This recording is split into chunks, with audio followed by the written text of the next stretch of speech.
الحمد لله نحمده ونستعينه ونستغفره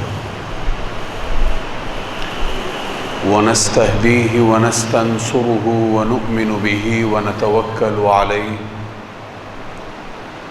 ونعوذ بالله من شرور أنفسنا ومن سيئات أعمالنا من يهده الله فلا مضل له ومن يضلله فلا هادي له ونشهد أن لا إله إلا الله وحده لا شريك له ونشهد أن سيدنا وسندنا وحبيبنا ومولانا محمدا عبده ورسوله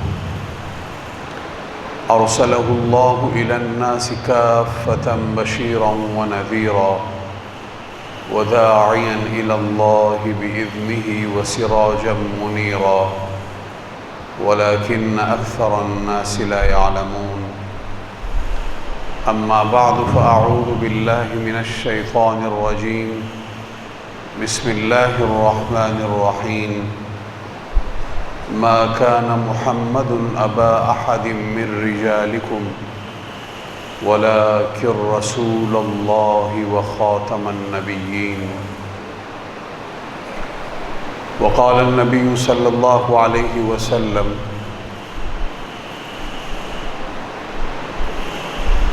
أنا خاتم النبيين لا نبي بعدي أو كما قال النبي صلى الله عليه وسلم. صدق الله ورسوله. اللهم صل على محمد وعلى آل محمد كما صليت على إبراهيم وعلى آل إبراهيم إنك حميد مجيد. اللهم بارك على محمد وعلى آل محمد كما باركت على إبراهيم وعلى آل إبراهيم إنك حميد مجيد.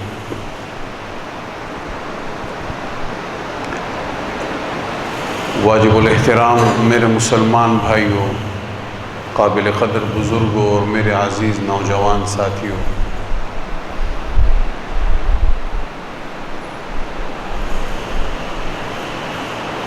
کوئی بھی فتنہ جب جنم لیتا ہے تو بہت باریکی کے ساتھ جنم لیتا ہے،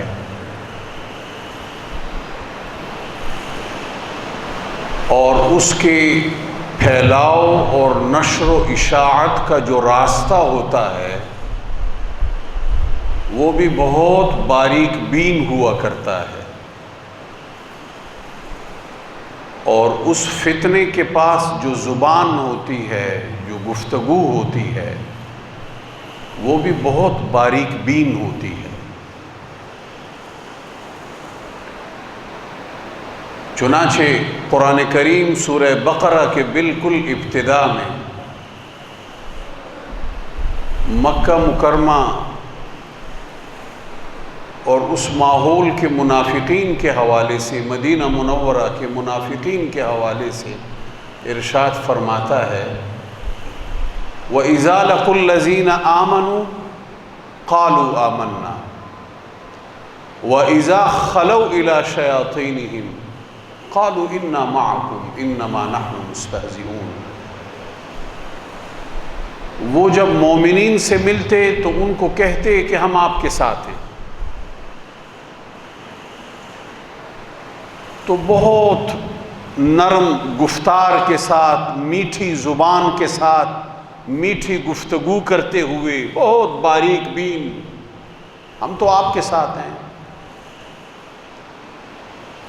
لیکن جب وہ اپنے لوگوں سے ملتے، اپنے لوگوں سے،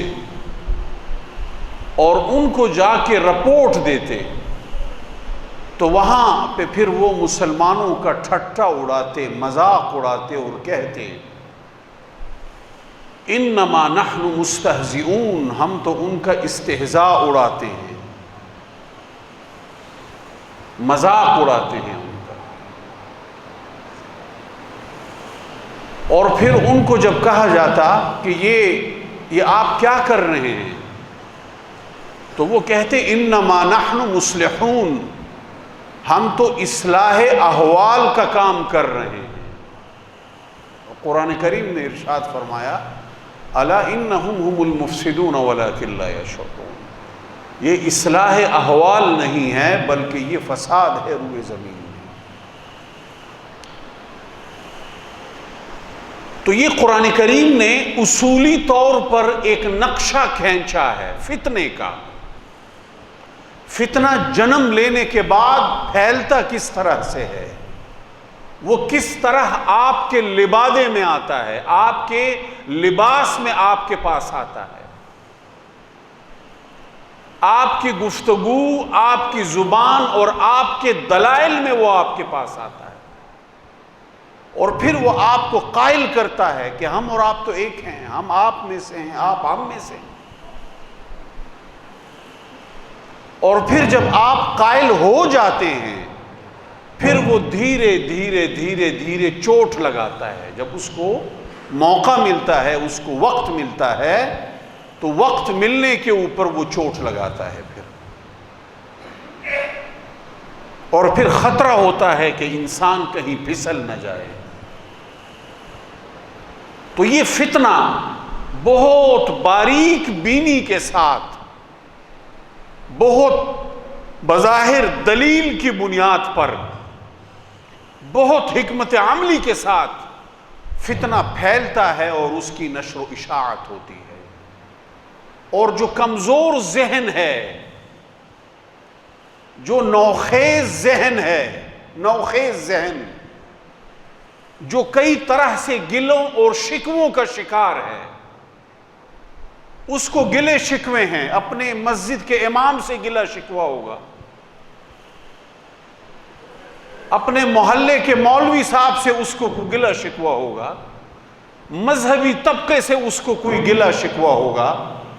وہ گلہ کوئی جائز بھی ہوگا، ناجائز بھی ہوگا، صحیح بھی ہوگا، غلط بھی ہوگا، لیکن اس کے ذہن میں ہے کچھ گلے شکوے ہیں، وہ کچھ ناراض ہے۔ تو اب ایسا ذہن ان کے قابو میں آنا یہ بہت آسان ہوتا ہے، کیونکہ وہ پہلے سے ہی گلوں اور شکووں کا شکار ہے۔ وہ مذہب کو دیکھتا ہے مذہبی لوگوں کی نگاہ سے، اور مذہبی لوگوں کے آئینے میں وہ مذہب کو دیکھتا ہے۔ وہ مذہب کے ساتھ اپنا براہ راست تعلق محسوس نہیں کرتا، حالانکہ مذہب کے ساتھ انسان کا براہ راست تعلق ہے، کیونکہ اللہ رب العالمین کے ساتھ ہر ایک انسان کا براہ راست تعلق ہے، ہر ایک انسان کا۔ اللہ رب العالمین ہماری شہ رگ سے بھی زیادہ ہمارے قریب ہیں، تو ہم میں سے ہر ایک کا اس کے ساتھ براہ راست تعلق ہے، لیکن اس تعلق کو محسوس کرنے کی ضرورت ہے۔ کچھ لوگ اس تعلق کو محسوس کرتے ہیں اور کچھ محسوس نہیں کرتے۔ چنانچہ بہت سارے لوگ وہ مذہب کو مذہبی رہنماؤں، مذہبی لوگوں کے آئینے میں دیکھتے ہیں۔ چنانچہ اگر وہ مذہبی طبقے سے گلہ شکوہ رکھتا ہے اور تھوڑا ناراض ہے تو اس کے لیے مذہب سے ناراض ہونا نسبتاً آسان ہوتا ہے، اس کو اپنے راستے پہ لانا، اپنے ڈھب پہ لانا نسبتاً آسان ہوتا ہے۔ اور اس کی بہت ساری مثالیں ہیں، بہت ساری مثالیں اس کی موجود ہیں۔ تو قرآن کریم نے بالکل آغاز میں فتنے کے پھیلاؤ اور اس کے نشر و اشاعت کا ایک طریقہ ہمارے سامنے رکھا ہے کہ وہ کس طرح سے ہمارے لبادے میں اور ہمارے لباس میں آ کے وہ پھیلتا ہے۔ اب یہ فتنے بنیادی طور پر دو قسم کے ہیں، بنیادی طور پر۔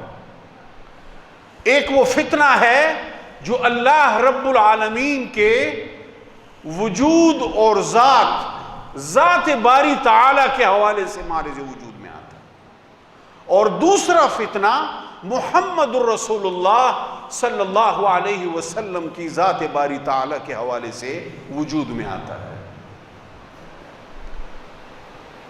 اللہ سے وحدانیت کو آپ الگ کر دیں تو پھر آپ اللہ کو مانتے رہیں، اس کا کوئی فائدہ نہیں ہے۔ اللہ رب العالمین اور اللہ کی وحدانیت یہ آپس میں لازم اور ملزوم ہیں۔ وحدانیت کے بغیر اللہ کا کوئی تصور نہیں ہے۔ اللہ رب العالمین نے اگر اپنا تعارف قرآن کریم میں کروایا ہے اور بڑی وضاحت کے ساتھ کروایا ہے تو وہ سورہ اخلاص کو آپ دیکھ سکتے ہیں۔ قل هو اللہ احد اللہ الصمد لم یلد ولم یولد ولم یکن له کفوا احد۔ یہ اللہ رب العالمین کا تعارف، یہ اللہ کا تعارف ہے کہ وہ کون ہے۔ اللہ کون ہے؟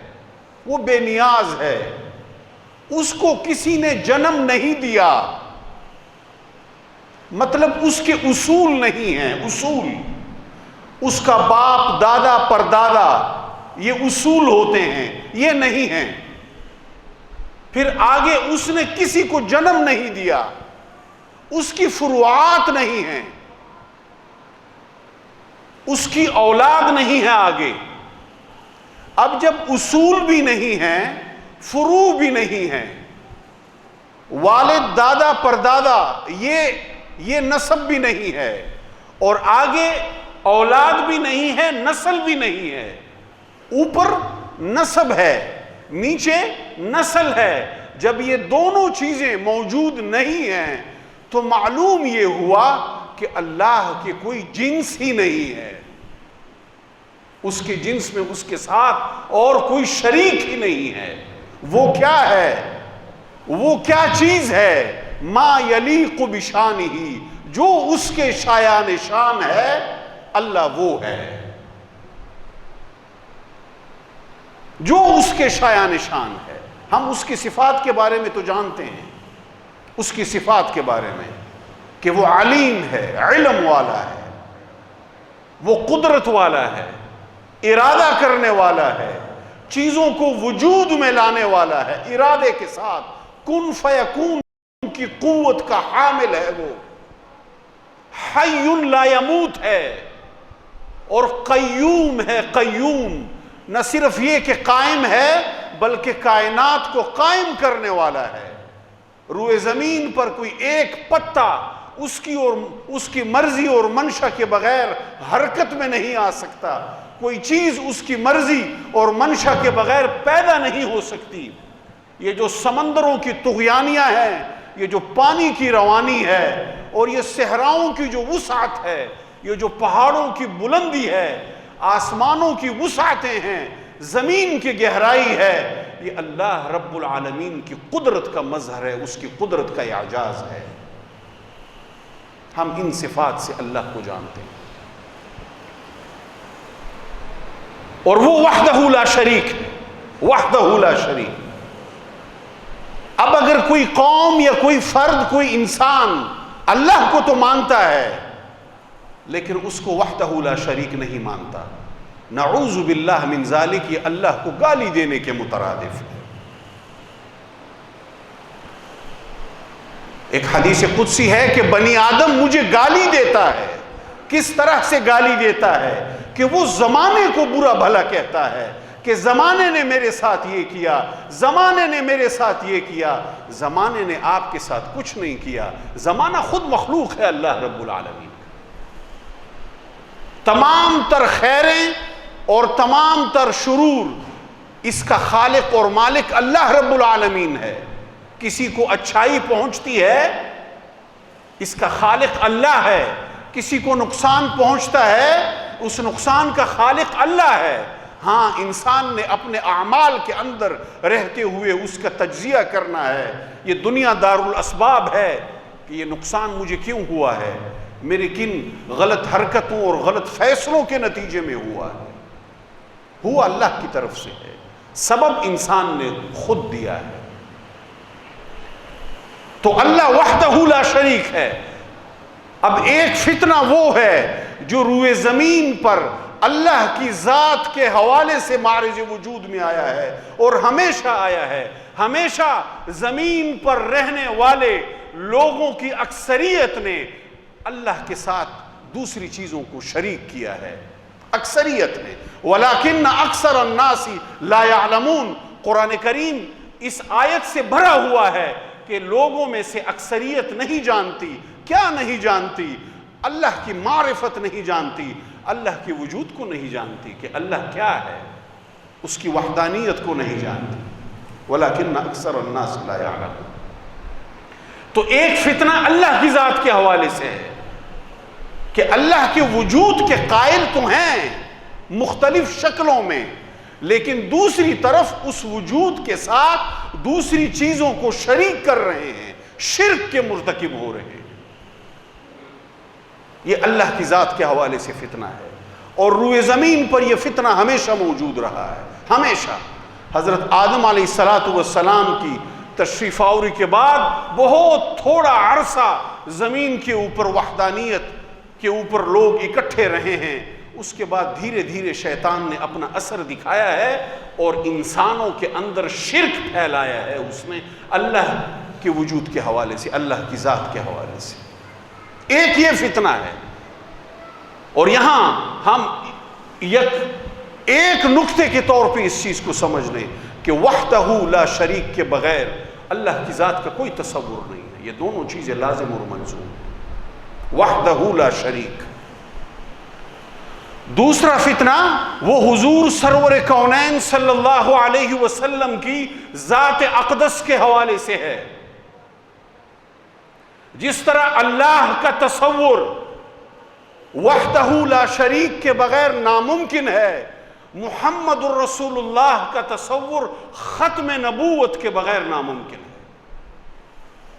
محمد الرسول اللہ کا ختم نبوت کے بغیر کوئی تصور نہیں، یہ لازم اور ملزوم، لازم اور ملزوم۔ تو دوسرا فتنہ جو پچھلے 1400 سال وقتاً فوقتاً روئے زمین پر رہا ہے، وہ حضور سرور کونین علیہ السلام کی ذات عالیہ، ذات اقدس اور منصب کے حوالے سے، کہ آپ علیہ السلام کو اللہ نے اپنے آخری پیغمبر کے طور پر بھیجا، اور اس کے بعد نبوت کا اور پیغمبری کا ہر طرح کا دروازہ ہمیشہ ہمیشہ کے لیے بند کر دیا۔ قرآن کریم جیسا ہدایت کا مجموعہ ان کے اوپر نازل فرمایا، جس نے قیامت تک انسانوں کی ہدایت اور رہنمائی کرنی ہی کرنی ہے، اور حضور علیہ السلام کے بعد کسی پیغمبر نے نہیں آنا۔ یہ فتنہ اب وقتاً فوقتاً آتا رہا ہے اور آتا رہے گا کہ ٹھیک ہے جی حضور بھی پیغمبر ہیں، لیکن فلاں اور فلاں اور فلاں، ان کے اوپر بھی فلاں طریقے سے وحی آئی، فلاں طریقے سے وحی آئی، وہ فلاں صورت میں نبی ہیں، وہ فلاں صورت میں پیغمبر ہیں، وہ اس صورت میں، وہ اس صورت میں۔ بابا کوئی صورت موجود نہیں ہے۔ محمد الرسول اللہ صلی اللہ علیہ وسلم نے نبوت کے سلسلے کے اوپر مہر لگا دی ہے، اور مہر کے بعد چیز بند ہو جایا کرتی ہے، کھلتی نہیں ہے، سیل ہو جاتی ہے، سیل ہو جاتی ہے۔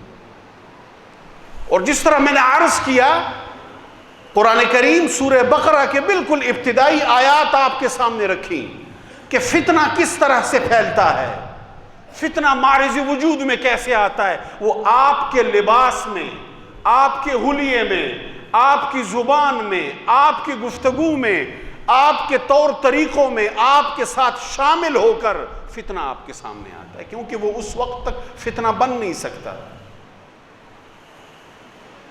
اگر وہ کھلا ڈلا ہے اور آپ سے الگ ہے مکمل طور پر، پھر تو اس میں فتنہ بننے کی صلاحیت موجود نہیں ہے، کیونکہ پہلی ہی نظر میں آپ اس کو دیکھ لیں گے اور اس کو کہہ دیں گے کہ جناب آپ الگ ہیں اور ہم الگ ہیں۔ تو جب تک وہ آپ کے لباس میں اور آپ کی گفتگو میں، آپ کے حلیے میں اور آپ کی سوچ میں شریک ہو کر آپ کے پاس نہیں آئے گا، وہ فتنہ بننے کی صلاحیت نہیں رکھے گا۔ فتنہ وہ تب بنے گا جب آپ کے لبادے میں وہ آپ کے پاس آئے گا۔ اب نوخیز ذہن کے لیے، نوجوان ذہن کے لیے، تازہ ذہن کے لیے اس کو سمجھنا اور پرکھنا ابتدائی طور پر یہ مشکل ہوتا ہے، یہ مشکل ہوتا ہے۔ وہ کہتا ہے کہ یار یہ ہماری جیسی گفتگو کرتا ہے، یہ ہم میں سے ہی ہے، ہماری جیسی گفتگو کرتا ہے۔ اور بہت باریک بینی کے ساتھ، بہت باریک بینی کے ساتھ وہ اپنا کام کرتا ہے، وہ فتنہ۔ تو ہمارا نوجوان اس چیز کو سمجھ لے، دو نکتے ہیں، دو نکتے، یہ ہماری بنیادیں ہیں۔ اللہ کا تصور وحدہ لا شریک کے بغیر نہیں ہے، نہیں ہے، وگرنہ ہر دور میں مشرکین مکہ بھی اللہ کے وجود کے قائل تھے، اللہ کے وجود کے قائل تھے، اس کے ساتھ شریک کرتے تھے۔ یہ فلانی شے کا بت ہے، یہ فلانی شے کا بت ہے، یہ فلانی شے کا بت ہے، شریک کرتے تھے۔ تو اس لیے اللہ کا تصور وحدہ لا شریک، اس کے بغیر ناممکن۔ محمد الرسول اللہ صلی اللہ علیہ وسلم کا تصور ختم نبوت کے بغیر ممکن نہیں ہے، اور نبوت کا ہر طرح کا دروازہ، ہر طرح کی کھڑکی بند ہو چکی ہے، ہر بالکل مکمل طور پر۔ اب کسی بھی صورت میں، کسی بھی شکل میں کوئی پیغمبر اور کوئی رسول اگر آتا ہے اور دعوے دار ہوتا ہے تو وہ جھوٹ ہے، وہ کذاب ہے، کذاب، مسیلمہ کذاب کی طرح وہ کذاب ہے۔ جس طرح مسیلمہ کذاب کے خلاف صحابہ نے جنگ لڑی، اس کو قتل کیا، یوں ہی وہ بھی کذاب ہے جو بھی اس طرح نبوت کا یا رسالت کا دعوے دار ہوتا ہے۔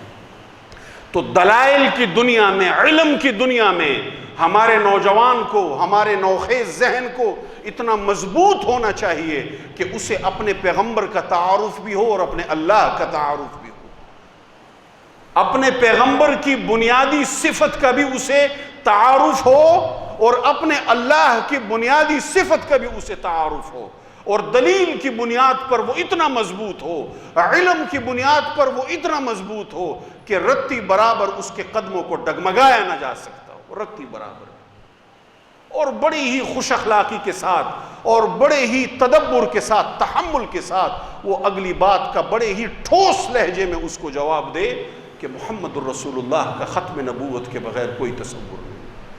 اللہ رب العالمین ہمیں عمل کی توفیق نصیب فرمائے۔ وآخر دعوانا